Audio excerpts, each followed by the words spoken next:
देशमुख हत्या प्रकरणामध्ये धनंजय मुंडेंविरोधात कुठलाही पुरावा आल्यास कारवाई करा असं तपास यंत्रणांना सांगितलं होतं, पण सीआयडीला तसा कुठलाही पुरावा सापडला नाही. मुख्यमंत्री देवेंद्र फडणवीसांची माहिती. अबू आझमी औरंगजेबावर जाणून बुजून बोलले, आम्ही त्यांचा लोकशाही मार्गाने इलाज केला. मुख्यमंत्री देवेंद्र फडणवीसांचं वक्तव्य.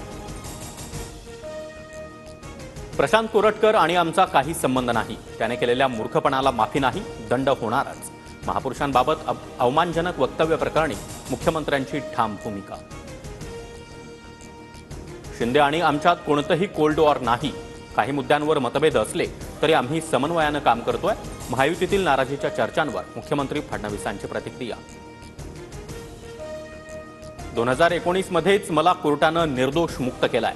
माझ्यावर आरोप करणाऱ्यांवर हक्कभंग आणणार, आबरू नुकसानीचा खटलाही दाखल करणार. जयकुमार गोरेंचा इशारा. जयकुमार गोरेंकडून महिलेचा विनयभंग. मंत्री झाल्यानंतरही गोरे पुन्हा त्या महिलेच्या मागे लागले. त्यांना लाथ मारून मंत्रिमंडळातून हाकला. संजय राऊतांचा गंभीर आरोप. पश्चिम महाराष्ट्रातल्या एका पैलवान मंत्र्यानं महिलेला विवस्त्र फोटो पाठवले. काँग्रेसचे नेते विजय वडेट्टीवार यांचा गंभीर आरोप. बीडमध्ये कुख्यात गुंडाकडून अमानुषपणे मारहाण करतानाचा व्हिडिओ समोर. शिरूरच्या बावी गावातील व्यक्तीला बेदम मारहाण, तर जालन्यामध्ये अर्धनग्न करून लोखंडी रॉडनं चटके देत व्यक्तीला मारहाण केल्याची संतापजनक घटना.